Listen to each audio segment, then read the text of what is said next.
After being reborn, I finally decided to let go of William. He wanted to make a name for himself in the capital, so I simply chose to move abroad. He liked the little secretary by his side, so I immediately called off the engagement. In my previous life, I trapped him for an entire lifetime with a piece of marriage paper. He and Diana never got to be together openly until the end of his life. But it wasn't until I grew old and lonely in the nursing home that I realized I had been trapped for an entire lifetime as well. Chapter 1. After being reborn, I made the decision to let go of William. As soon as I was reborn, I submitted the application form that had been sitting in my computer for so long. The moment I saw the admission notice, it felt like a lifetime had passed. My mentor, who had always urged me to go abroad for my PhD, sighed in relief. I've been advising you to study abroad, but you said your fiancé was working in the capital and refused to leave. Now, you've finally made up your mind.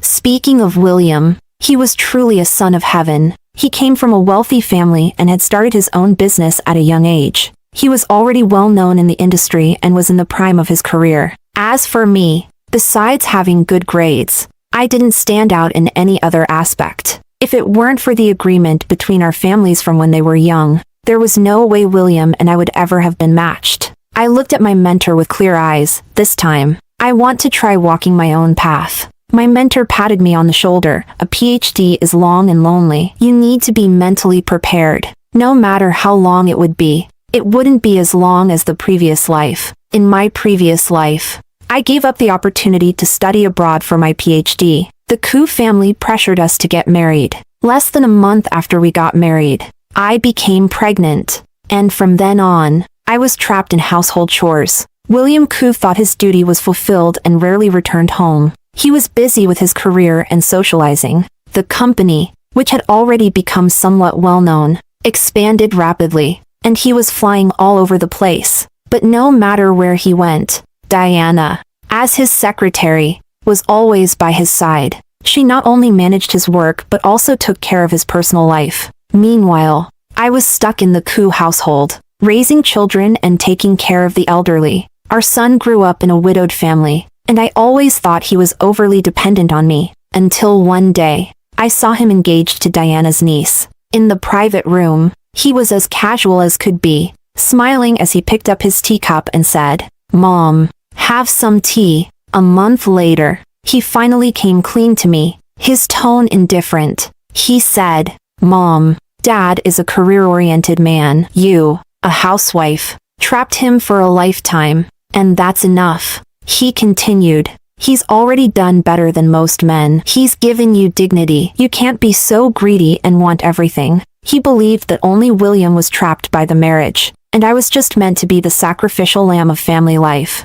But why was that?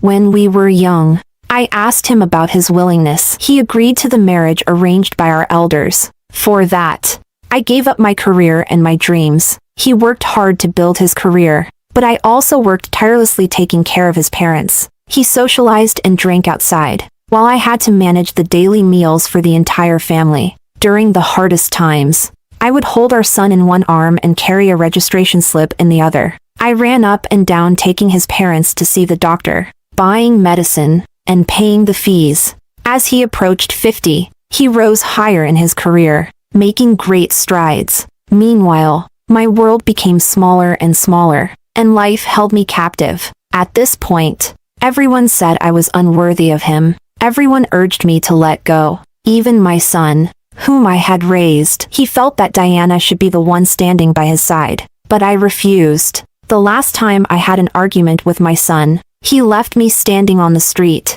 As I slowly fell down, I looked at his retreating back, feeling an overwhelming sense of regret. If I could do it all over again, I would never, ever give up my life. When I got back to the apartment, I put away the admission notice and turned to the kitchen to bake a tray of egg tarts. This apartment belonged to the Koo family. It was convenient for me to go to school, so William and I lived here together. On the calendar in the living room, I had drawn a large red circle. Only half a month left. Then I would be able to leave this place and live the life I had always wanted. Chapter 2. Just as I finished drawing, William returned. The door opened, and behind him was a timid woman, Diana, and her niece. When Diana saw me opening the door, she smiled gently, and the mole at the corner of her eye twitched. "Nicole, William asked me to come up for a visit. I'm sorry to trouble you again." The little girl, a frequent visitor, smelled the sweet aroma in the air and dashed into the kitchen, eagerly helping herself to the sweets from the tray. There were 6 tarts on the tray, 2 for each of them. They were happily dividing them, except there was none for me. When I came out of the kitchen, the 3 of them were huddled together, chatting and laughing, the moment the egg tart entered their mouths. All 3 of them spat it out at the same time. "Aunt, it's so bitter." I stood motionless, while William rushed around, fetching water and serving tea. In the end, Diana left with red-rimmed eyes, the mole on her face now a deep crimson. Her voice was still generous. "William, Nicole just has a possessive nature. Don't argue with her, okay?" William said nothing, merely escorting her out. When he returned, I picked up another tray of egg tarts. William hesitated, then explained, "Anna is the orphan of my brother. Before he passed, he asked me repeatedly to look after Diana. Since you make such delicious desserts, I thought I'd let the child try them." I remained silent. He stiffly dropped a sentence. "If you mind this so much, I won't bring them here again." The next day, I got up early to pack my things, preparing to go to the nearby city in a couple of days. Since I had already decided to break off the engagement, I needed to make it clear as soon as possible. It was out of respect, and also to avoid any future entanglements. As I was packing, I found a little clay doll. It was a gift from William when we were kids. At that time, he had promised earnestly, his chubby little hands covered in clay stains. "Nicole, Mom said when you grow up, you'll be my wife, so I'm giving this to you." The little dolls ended up in my suitcase. I no longer wanted them, and I no longer wanted him either. I stood up and drew a big X on the calendar in the living room. Only 14 days left. Then I would leave this place and live the life I had always dreamed of. That evening, William came back very late. He glanced at the food on the table and casually said, "I've already eaten outside." A man who sneaks around doesn't even bother to wipe the corner of his mouth. After the last incident, he knew bringing Diana home would only make me upset, so he ate outside instead. At least I didn't cook his dinner. After dinner, I went to my room to organize my materials and do my final preparations before school started. William quietly appeared behind me. I closed the computer and asked, "What's up?" He was silent for a moment, then said, "I'm about to book the wedding and hotel. How about September 1st for the date?"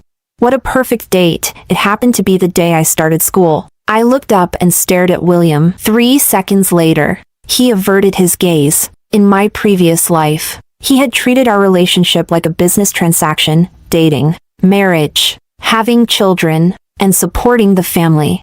To outsiders, he seemed to be handling it perfectly, but only I could feel his detachment and indifference. It wasn't until the very end of my life that I realized he had probably never been happy with this marriage from the very beginning. But in the end, it was only I who withered in this union. So I asked him, "William, have you thought this through?"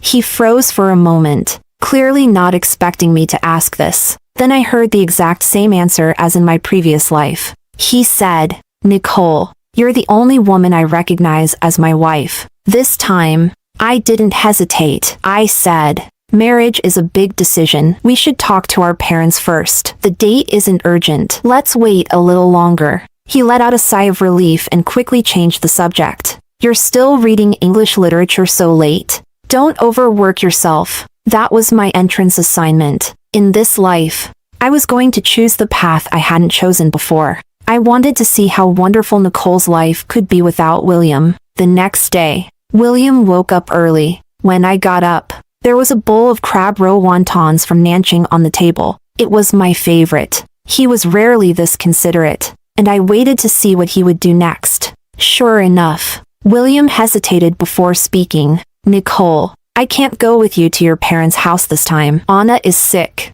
and Diana can't take care of her alone." Only then did I pick up my chopsticks. I hadn't figured out what excuse to give him to prevent him from following me back. This worked perfectly. He had his reason, and I had mine. Seeing me agree, William hurriedly left the house. I glanced at the calendar on the wall, only 13 days left. Today, I was going home to break off the engagement. The Koo family had treated me well, but it wouldn't be hard to call off the engagement. All I had to do was tell them that William's future was bright, and he was about to soar. And as for me and him, we just weren't a good match anymore. Chapter 3. The living room of the Koo family was quiet and oppressive. I sat quietly on the side, silently turning the teacup in my hand. Aunt Koo opened her mouth several times, but then swallowed her words. Over the past few years, she had heard a lot about Diana. After holding her words for a while, she finally said,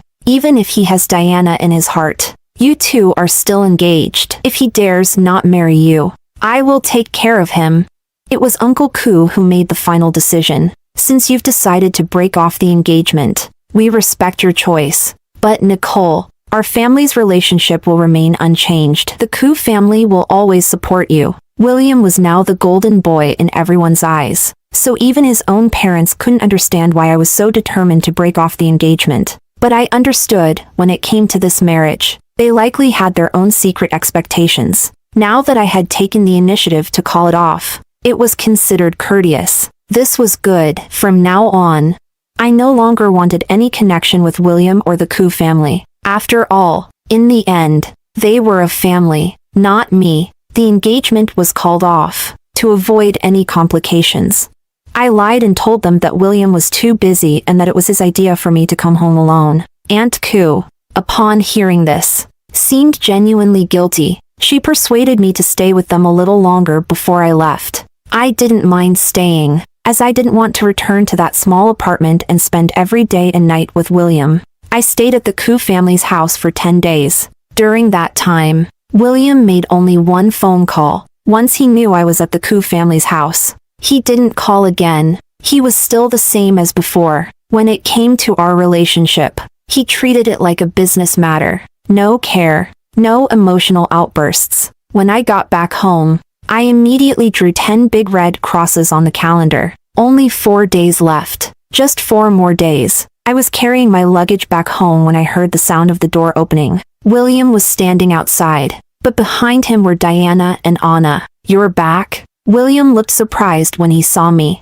Diana, with a poised expression, kissed Anna on the head before casually entering my room. I frowned when I saw her naturally closing the door behind her. The living room was a mess. Upon closer inspection, everything in sight was my stuff. I turned to look at William. He appeared somewhat embarrassed. "Well, Diana's house leaked from the heavy rain a couple of days ago, so she's temporarily staying here for a couple of days. I figured you weren't here, and there wasn't much stuff, so I let her stay in your room." I still hadn't told him about the broken engagement, and yet, the two of them didn't even try to be discreet. Facing my cold, indifferent gaze, William, in a tone as if offering a favor, said, "You can move into my room for now. Stay in my bed for a while." He opened the door to his room as he spoke. "By the way, where are all your books? Why are there only so few things here?" Of course, I had moved everything out. I sold them. I figured I wouldn't need them after we got married. I explained indifferently. William frowned. "Even if you're married, they might still be useful. Self-improvement is important at any time." "Well, if you wanted to sell them, go ahead." He knew everything, but he didn't care. He had watched me get consumed by that family. And as the beneficiary of all this, William seemed quite pleased with himself. But he shouldn't have been. To enjoy my sacrifices while also being infatuated with Diana's ambitious, career-driven persona. I bit my lip and stayed silent. Seeing me remain quiet, he finally spoke again. "By the way, what did your parents say?" William took the bag I was holding. I hesitated for a moment. I had someone check the dates, and they're not favorable. "We'll talk about it later." There were still 4 days left. I used this excuse to buy some more time. "When I leave, I'll explain everything clearly to him." William sighed in relief and then smiled awkwardly. He glanced at the calendar in the living room. "Looks like we'll have to find another good date." With that, He headed to the kitchen to cook. He didn't even notice what I had drawn on the calendar. I stared at William's household registration book on the desk by the window. Just as I was about to get up to help, I heard the faint sounds of conversation from the other room. The man's voice was low, the woman's voice was soft and playful, and the child's voice was cute. I quietly sat back down. Actually, now that the engagement was over, it wasn't appropriate for us to continue living together, and especially not in the same room. But with only 4 days left, I couldn't find a suitable place to rent. After thinking for a moment, I realized that the only thing left to do was to eat the meal, and before going to bed, I'd lay down in the living room. Chapter 4. The next morning, before I had even fully woken up, Anna was already causing a ruckus in the living room. Diana didn't bother to stop her and continued making noise in the kitchen. William just sat on the sofa, smiling as he watched them both. Perhaps this was the image of a family of 3 that he had envisioned in his mind. I made an excuse to go grocery shopping and hurried out the door. As soon as I stepped outside, I let out a deep breath. Why is Nicole back? Didn't you say you were going to visit your in-laws? My neighbor, Hongjie, approached when she saw me leave. Her words were full of playful teasing. It's not my in-laws. Hongjie froze for a moment before laughing, thinking I was just shy. Right. Not yet your in-laws, Nicole. You'll change the way you call them once you get married. When she saw my face, which no longer carried the usual smile, Hongjie hesitated for a second but couldn't help herself. She lowered her voice and scolded me. While you were gone these past few days, William brought women back to the house. I asked him about it, and he actually said it was you who agreed to it. That woman looks like a fox spirit. And you still approved? You two aren't even married yet. Silly girl, you should be more aware of these things. If I were a few years younger, with William's conditions, I'd be tempted too. But all these women just keep coming after him. You better keep your boundaries clear. Even with one woman after another. There was only Diana standing next to William. She didn't need to be paranoid. William would provide her with all the confidence she needed.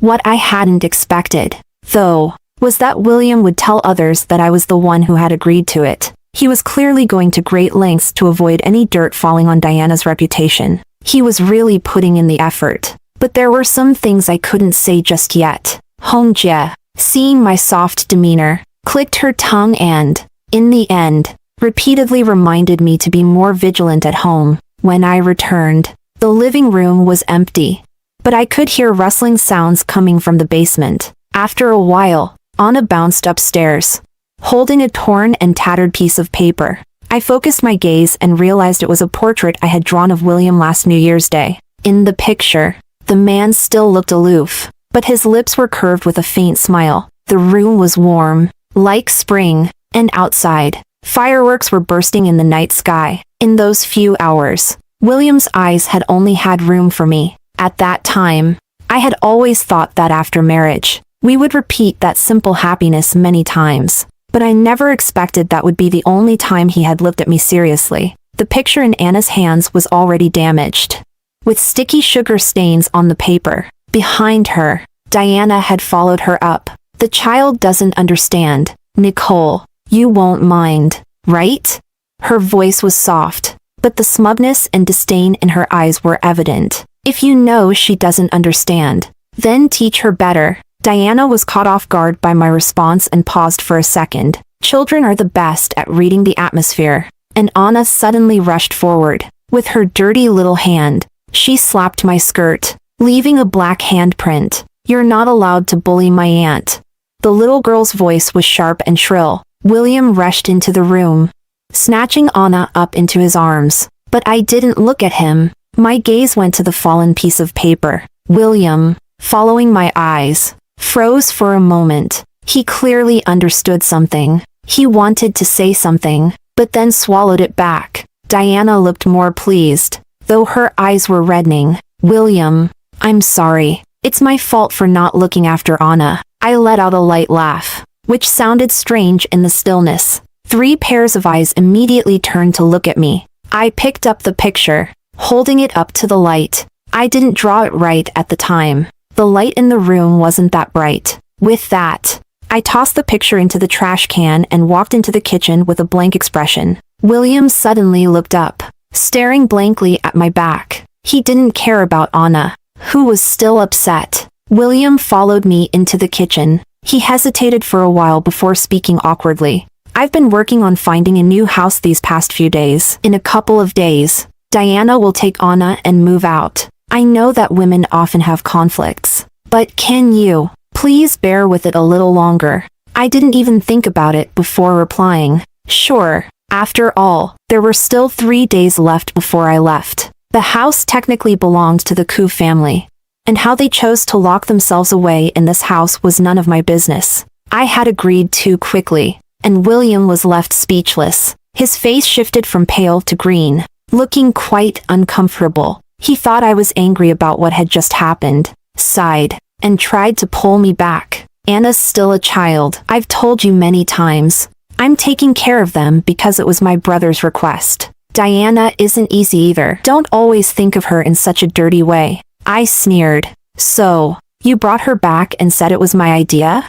William's breath caught, and he opened his mouth but couldn't say a word. I laughed. See, no matter how many noble-sounding excuses he made, his inner restlessness and dirty thoughts couldn't deceive him. Out of respect for our parents, I didn't want to ruin his career, but that was all I could do. Chapter 5. The next morning, I woke up early. The scene with Anna from yesterday reminded me of something. There should still be some of my things in the basement. Since they were still asleep, I decided to go down and collect my belongings. I had lived in this house for years, even though I had prepared ahead of time for over 10 days. There were still many things left behind. I packed everything carefully, for the rest of my life. This lifetime, I no longer wanted any connection with William. Since I had decided to leave, I would leave thoroughly. In the end, I packed 3 large bags of stuff. When I opened the door, I saw William had already made breakfast. When he saw what I was holding, William froze. Where are you going with all this stuff? I replied flatly, throwing away the garbage. There's too much useless stuff. William glanced at the bags, then turned and knocked on the door next door. Diana, wake up Anna. Breakfast is ready. At the dining table. As soon as Anna saw me, she snorted and moved the breakfast toward herself and Diana. William brought over the fried eggs and smiled. You're up. Come here. I made fried eggs. He turned and saw what was on Anna and Diana's plates, giving a forced smile. Good girl. Anna, can you share some with Aunt? I ignored them all and walked out of the room. There were still a few days before school started. All the necessary paperwork was done. I planned to exchange some spare foreign currency. Also, to check if I needed to buy anything else. Once everything was settled, I booked a hotel room. It was only 2 days. But being around William every day, with our heads down and no words exchanged, was really unbearable, since he thought I was jealous of Diana.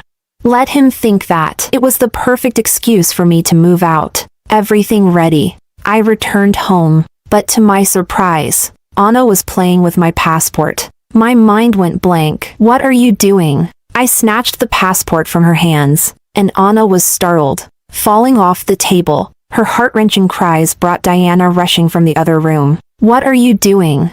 Who told you to bully Anna? Diana pushed me, hurriedly picking the child up in her arms. I was trembling with rage, carefully putting the passport back in my bag. Bully her? You should see what she did. Who told you to touch my things? Get out! Diana stood up with Anna in her arms, glaring at me coldly. Humph, you're not even married to William yet. You have no say here. She walked to the door, paused, and turned around. Even if you do get married, you'll never win against me. The door slammed shut behind her. Diana's hostility towards me always came out when William wasn't around. In the past, I always backed away when facing her. She had traveled all over with William, gradually becoming someone who could stand on her own. Everyone said Diana was beautiful and capable. In comparison, I was just a housewife. Far less impressive. But now, living this life again, I suddenly felt at ease. She might be excellent, but I have my own strengths. Why should I be weighed against Diana? Because of William? He's not worth it. Is there nothing else in my life besides William? I can continue my education. I can contribute to the advancement of medicine. I can go out, expand my horizons, and gain new knowledge. This muddy swamp here would only hinder my steps. As for Diana, when I first came back, I did think of getting revenge on her. In my past life, she had destroyed my marriage. I even thought about causing a scene outside their company or exposing her online. But what good would it do? As long as William wants to, he can find 100 ways to continue helping Diana. Besides, if William wasn't moved, even if Diana stood naked in front of him, he wouldn't glance at her. What's the point? It was just a love that went off track. I don't want to waste my life dealing with it anymore. So I turned to Diana and said seriously, "Listen, no matter what relationship you and William have, whether you admit it or not, it has nothing to do with me anymore. I won't marry him. If you understand that, then you should focus more of your energy on William, not try to provoke me. Otherwise, I might change my mind at any time." Diana was stunned. She waved her hand, about to deny it. But then, as if afraid of really angering me, she reluctantly returned to her room. I finished packing and took one last look at the apartment. Looking around, it was filled with traces of other women's lives. There was nothing to be nostalgic about. I turned and walked away. Chapter 6. Back at the hotel, I quickly tidied up and started drafting a message to William. Despite everything he had done wrong to me, in this life, up until now, William had supported my life and provided me with a place to stay. In our past life, we had wasted each other's time, and in the end, everything was unclear. If possible, in this life, I still wanted to clear things up. In the message, I didn't mention my whereabouts. I simply told him I had decided to continue pursuing my medical doctorate. As for our engagement, he didn't want to marry me, and I didn't want to marry him either. So it was over. From now on, we would each find our own happiness. Before I could send the message, there was a knock at the door. I opened it to find William standing outside. He looked out of breath, as though he had been running for a while. "What are you doing here?" He gasped for air. "I finally found you. It's all right." "It's all right." I paused, thinking he was about to scold me again. "Okay, don't be angry. Come back with me." William squeezed inside and started gathering my things. I turned off my phone screen and held it behind my back, but his gaze shifted, landing on the passport on the desk. William's expression changed dramatically. "Where are you going?" I froze, annoyed at myself for not putting everything away properly. This afternoon Anna was rummaging through my stuff, and I was afraid she might ruin it. So I brought it out. Seeing that my tone seemed natural, William let out a sigh of relief. "You should store it properly. You'll need it for our honeymoon." He handed me the passport and advised me to keep it in my bag. I accepted it without protest. Then, I held down his hand as he packed. William frowned. "What's wrong? Still mad?" Anna was wrong. "But she's just a child. Stop making a scene." "I just find it strange," I said. "Anna has always been well behaved. But every time you come back, there's always conflict between you two." Before I could finish, William seemed to hesitate, and when he saw my calm look, he couldn't continue. I only asked him one question. "Does Diana know you came to find me?" William's face darkened with frustration. "What does that have to do with her? Why do you keep bringing up Diana?" I ignored him and continued. "I guess she doesn't know. Otherwise you wouldn't be standing here. I'm your fiancé. If I'm upset, you should come find me. That's only natural." "But why?" On a subconscious level. "Don't you want to tell her? Why do you always avoid anything related to me when she's around? Every time I argue with you, you say it's because you're being considerate of your brother. But there are so many brothers. Why do you care so much about her?" "William," I called his name softly. "If you don't love me, just let me go." William's face turned pale, and it seemed like his body swayed for a moment. After a long pause, he finally said in a strained voice, "Since you're not coming back, then think about it here properly. I'll come pick you up in a few days." With that, William turned and rushed out. I never thought of abandoning you. I'll go back and prepare for the wedding." Listening to his hurried footsteps fading away, I expressionlessly closed the door. How ridiculous. It was as if, in his eyes, he thought that preparing for a wedding and marrying me was some great favor to me, and that I should be grateful beyond words. After William left, I checked in for my flight on my phone. Then I went out and had dinner with a close friend from school. After graduation, everyone went their separate ways, and when I return, some of them might be hard to see again. During the meal, my closest friend hesitated, seemingly wanting to say something. She knew a little about my relationship with William. "Nicole, didn't you say you were going to get married after graduation? Why are you going abroad to study again?" Long-distance relationships are difficult for many couples to maintain. I smiled and shook my head. "I'm not getting married." Then I raised my glass. "To put it simply, the world is so big. I want to see it. So, here's to youth, to friendship, and to myself." When I got home, I took an early shower and went to bed. I thought it would be another night of tossing and turning.